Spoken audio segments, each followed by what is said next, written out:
This is podcast number 2, Mulligans and Hackers Golf. I am Chris. And I'm Alvin. And here we are. Hanging out at the golf course after a range day, because it's ladies' night and the course is shut down for us. Yeah, which sucks. Eats into our golf time during the week. Yeah, it does. It really does. Now we got to come up with some other schedule for the week to get at least 4 games in, right? Yeah, we can't really play Mondays. We can't really play Tuesdays. We're playing tomorrow, though. And then are we taking Thursday and Friday out? We're going to try and play Saturday and Sunday, weather permitting, right? Yes. Yeah, the forecast isn't looking so great. For us to get 4 rounds in a week now, somewhere along the lines, it's going to have to either be 2 doubles on a Wednesday, Thursday, Saturday, Sunday, or it's going to have to be a 3-day in a row. Yeah. I'm not sure if I'm there yet. Well, I can play 3 days in a row. I don't know about you. You Can play 7 days in a row. So it's been a while since we did the last one. It has, yep. We played a fair amount of golf in that time. That's probably a lot of the reason that we haven't really done one, is because we've played a lot of golf.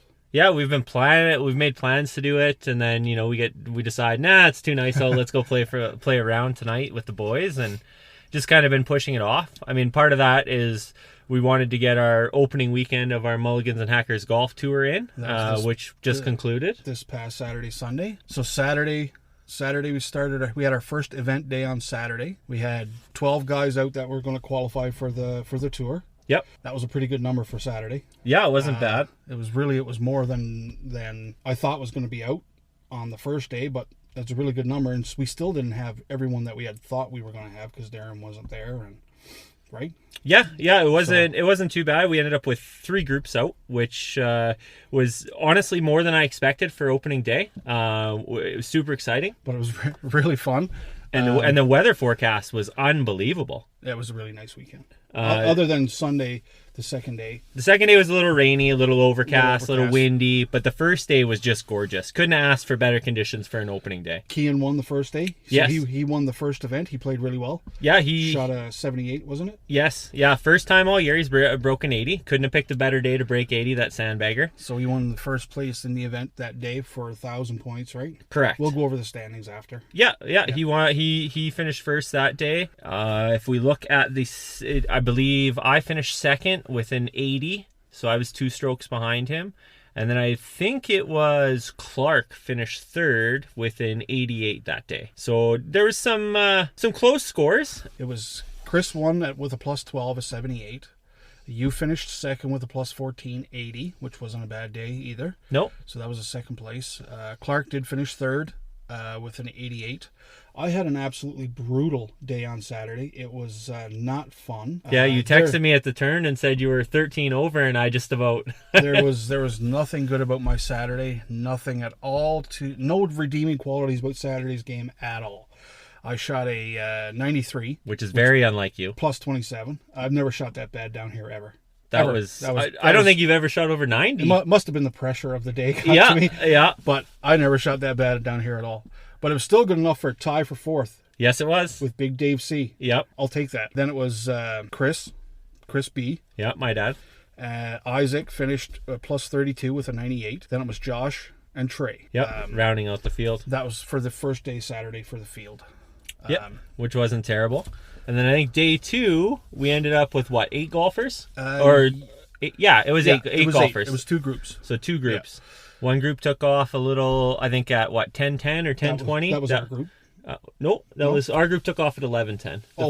Right. Because I was in with you because me and McKeon switched our groups. That's right. Correct. Yeah. So McKeon, Isaac, Clark, and Dave took off at about 10:20, and then we teed off at about 11:10, about an hour behind them. And I don't know what you woke up and ate that morning, but your score was upside down from the day before. That was a steak and egg breakfast, which I'm going to have before every event day now. So me and McKeon switched our scores almost to the number. Almost exactly. So on Saturday, I shot a 78, which was a plus 12. Sunday, sorry.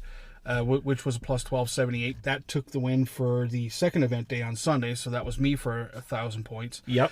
Then Big Dave C, he finished second with a plus 1480. So he had a really good day. He bounced back from Saturday. He did. He played really well. Then you finished third with a plus 1884. Yep. I've seen you play better. Yeah, there was a couple holes on the back nine. The hole 11 and 12, I took two back-to-back triple bogeys that just kind of threw my score out a little bit. It kind of probably cost me second place, but it is what it is.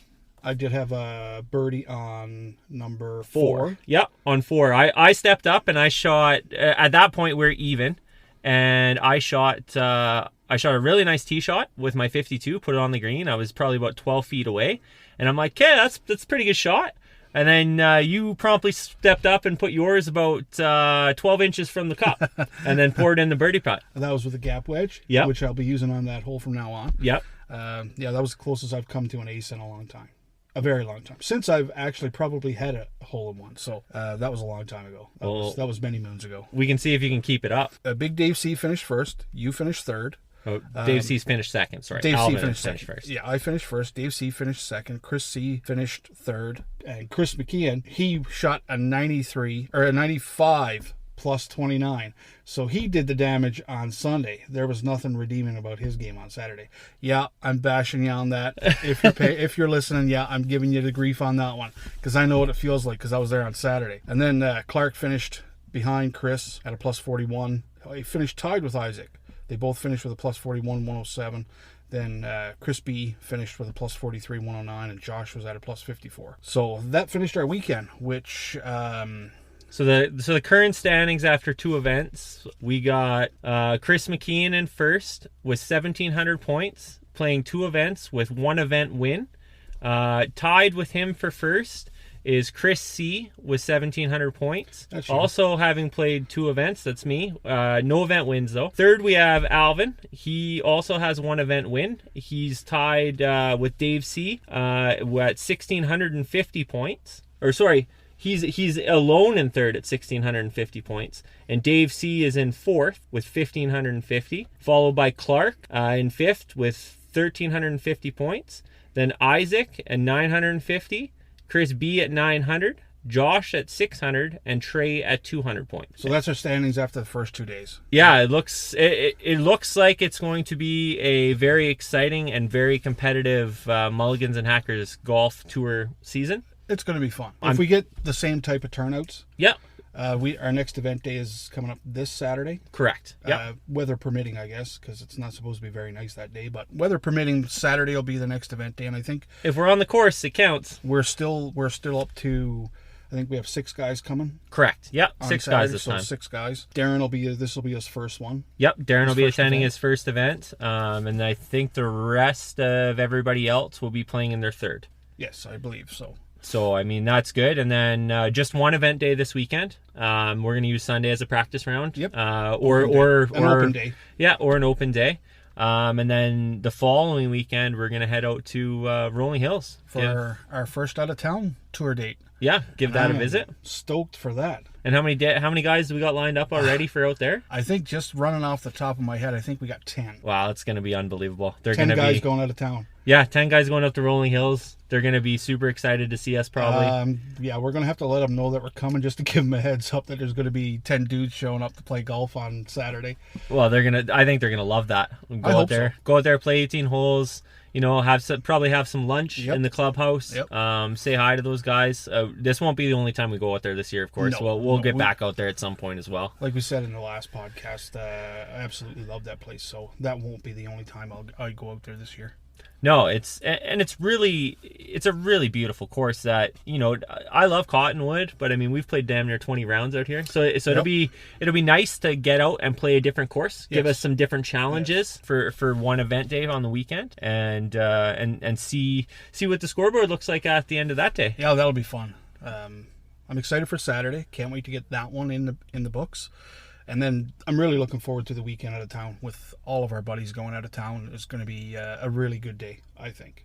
I think it'll be a great day. We'll have probably 3 groups, three tee times. Just go hard and see who can put up a really good score. I think the last time I was out there, it was one of the only times. I think I was like 2 under through the first 4 holes or something on the one round. I think we did we did 27 the last time we were out there. Yes. And I think I parred number 1 all 3 times. The scores weren't that bad. They were really, really good. Yeah, for the first time being out there, we played really well. So we'll have to see what this year brings. We haven't been out there to see what kind of shape the course is in or what the greens look like. But, I mean, everything's starting to green up now out here. We've been getting lots of moisture, lots of nice sunshine. So things are starting to look like a golf season again. Yeah, looks good. I'm excited to get out there. So, PGA. Last few weeks. Yep. We had an interesting, a very exciting finish at the Valspar this past weekend. Yep. Keegan Bradley was pretty well leading all for the whole tournament up until the last day when him and Sam Burns went head-to-head. And ultimately, Sam Burns pulled out his first career PGA Tour title. Played really well, made some quality shots. And as a young guy who has been ranked, was ranked as the number 1 amateur male golfer in the world a while back, it was nice to see him get a win. A very humble guy. So it looks like he's going to have a very good season, and he's off and running now. I think this was his 3rd or 4th time where he was leading after 54 holes, and he was able to get the job done this time, which was nice to see. Brooke Henderson, she won a couple weekends ago. Yes. So that was good to see. Brooke at the Hugel Air Prima LA Open. Yes. She shot a final round of 67 to go 4 under. That's right. And who was she going head-to-head with? Was it Nelly Corda that she was head-to-head with pretty well down the stretch? Put the pressure on. Yep. She came into the final round a couple strokes back, and she really put the pressure on her and was able to reel in. That's Brooke's first victory in 2 years? Yes, since she failed to repeat there at the tournament. The AME. The AME. Yeah. Which she had won 2 years previous. She was going for the hat trick and lost that one, and then winded up winning the tournament after that. So which is awesome. And because we cheer for Brooke because she's Canadian, it's good to see, and I really enjoy it. Absolutely, she's one of the best golfers in the world. She's in the top 10, and it's nice to see a Canadian women's golfer at the top of the leaderboard. I mean, there's lots of good American women golfer, tons of Asian women's golfers that are unbelievable. It's just nice to have one of Canada's own up there. How about the Champions Tour? Speaking of Canadians, yeah, Mike Weir won this past weekend for the first time in how long? I'm not sure. I'm really not sure. I just know he's had some success recently on the Champions Tour. I want to say it's the first time he's won in like 10 years. Really? That long? Yeah. Huh. I was really rooting for John Daly, though. Yeah, Daly was coming. Well, first off, the round got shortened because of rain. So it went down to so the round was 54 holes instead of the typical 4 rounds. It was only 2 rounds. 36 holes instead of the typical 4 rounds. So, anyways, John Daly was coming down, and he was on 18. And I think he hit it. No, it was 16 where he put it in the water, I do believe. Was it? I think so. Okay. Or 17. So, anyways, he hit a bombing drive, and then he stepped up with, was it a 9-iron or a pitching wedge? I'm not sure. And he said he hit it really well. Yep. Talking to his caddy, he must have got a gust of wind that held it up and just short, and put it in the water. And that was basically the only mistake he made all day. And Mike Weir came by and he parred the final hole. And I think Mike Weir had an eagle earlier. Correct. Yes, he did. Which really put him in that run. That's right. Earlier in the day. And that was Mike Weir's first win, first tour win since 2007 when he won the Fry's Electric Open. Huh, that long, eh? Yeah, it was a very long time between wins for Mike Weir. So it was nice to see him get a win out there. We've also seen in the past couple years or the past few weeks on the tour, it seems like everybody's winning that hasn't won in a long time. Mm-hmm. A lot of droughts are falling. And we're going to give an honorable mention to Mike Vasaki. Yeah, the Monday qualifier. Who qualified on Monday for his first PGA event. That's right. He's officially one of our followers now, so we're going to follow that guy for a while. Because the whole Monday qualifying thing and never qualified before. I did hear the story about his Q school and how he lost out in Q school. He was leading, going into 18, and his tee shot went into a tree. Oh, like in the tree. Wow. So that cost him his Q school Ouch. PGA card, Ooh. And he's been fighting to get it ever since. So this was his first PGA event. He didn't make the cut. No, he finished at +3, but I think that's not bad. But I think Phil was +3 after the first day. Yeah, he was. Phil was +3, and he's got a sponsor exemption for the Charles Schwab Invitational. Charles Schwab Invitational. Yeah, Charles Schwab just called him. Actually, I think they posted the video today on his Instagram, and he got a sponsor's exemption, which he gladly accepted. So we'll be watching and cheering him on. You bet. So that'll be exciting. As far as the rest of the golfing out there going on, what's coming up this coming weekend? We have on the PGA the Wells Fargo Championship at Quail Hollow Club. So that should be a very exciting tournament. We have a lot more of the bigger names are back in this week after taking last week off. So it should be a tough field. See who can come up with a win there. Yeah. So what else did you want to talk about today, Alvin?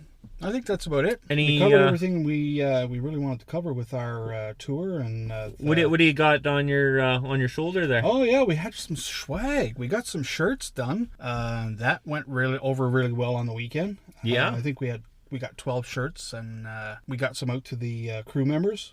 I think we got 4 left, so 8 guys got shirts now that are sporting them around town. Yeah, they came out really nice. Shout out to Mac Design in Redcliffe. Sure. Yeah. Shout out to Mac Design in Redcliffe for doing up the shirts for us and doing up the crest. It looks wonderful. Yeah, I've had lots of compliments on mine. My family has made some compliments on them. My brother and my dad picked up shirts, and I got a text message from my sister after they got home saying that she wants a shirt. So we may end up having to get some ladies ones done here soon. That will come in the next little while. We'll probably do some sort of another pre-buy order for some swag, some shirts. Yeah, it turned out really well. Yeah, one other thing, I got a Super Stroke grip done for my putter. Custom? Yeah, I got the free custom option with it, so I wanted to get rid of my Win pistol grip, so I went with the Super Stroke Trax 2.0. Got the nice custom option on it with my last name and the good old Mulligans and Hackers golf logo on it. So it's pretty sharp. It is pretty slick. So if you guys want to check out any of the what we're talking about here, you can check out our Facebook page. A lot of these posts, when it comes to scores or pictures of the gear we have or the merchandise we have, is going to be on our Instagram page and our Facebook page. So if you really want to check out what it looks like, check out there because the pictures of it will be there. Absolutely. Again, if you enjoy this podcast, you enjoy listening to us sit here and give it a chit chat about golf, give us a like and a follow. Share our podcast. You can find it on our Facebook, on our Instagram, Buzzsprout. To listen to the podcast if you want to do that. Other than that, we're just getting excited for this week. We're putting in our first round this week tomorrow. Finally, it's been a long few day wait. Yeah. Sunday to Wednesday. Yeah, that's a little long for us. That's way too many days in between not golfing. But we did get a range day in tonight. So, yeah, and that was needed. That was needed. I mean, it was nice to get in. And I think that was my first range day of the year. I think this is my second actual range day. Typically, I hit a bucket or maybe 2 buckets before I play, but as far as just strictly a range day, I think this might be my second of the year. So maybe the league days that they have on Monday and Tuesday won't be such a bad thing. We'll be able to get a range day in at least once a week. Yeah, and work on some stuff, right? Like tonight I focused mainly on my driver. I'm starting to get more of a slice back into my driver, and I want to turn that back more into a fade like it was early in the season. A little more controlled fade or a straight ball. So it allows me to work on some stuff, work on some chipping and putting and get the feel going. I wish I could hit my irons on the golf course like I hit them on the driving range. Because, there's some wicked contact on the driving range, straight and long, and I cannot bring that to the golf course on a consistent basis, I'll say. But I want to say that's probably every amateur. I feel like you go to the range and you have a bucket of balls and you just hit. You don't have to worry about putting it down a fairway or avoiding any hazards, or if you make a bad shot, you put another ball down and you realign and you swing. Yeah. There's not the pressure of playing on the course where each stroke counts, right? Yeah, that's so true. I mean, part of that is mental. And just knowing that, being confident in your shots. And part of that's muscle memory. That's why we do the range days, to get in there, right? And I mean, shout out to Cottonwood Cooley Golf Course, which is our home course. They got a beautiful new range that goes up into the hill. They replaced the mats last year.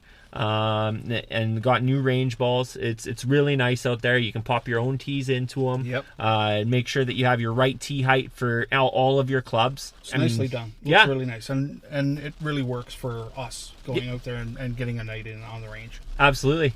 It looks like we're starting to get a little storm brewing here, so it's going to be a little bit of a wet night. Might have a little bit of a slower greens tomorrow. Yeah, we'll have to wait and see. All right. Well, I think that's where we're going to wrap it for tonight. So you guys have a great time this week. Hopefully we'll see you guys out on the course. And may your mulligans be plenty and your hacks be findable. Enjoy your evening.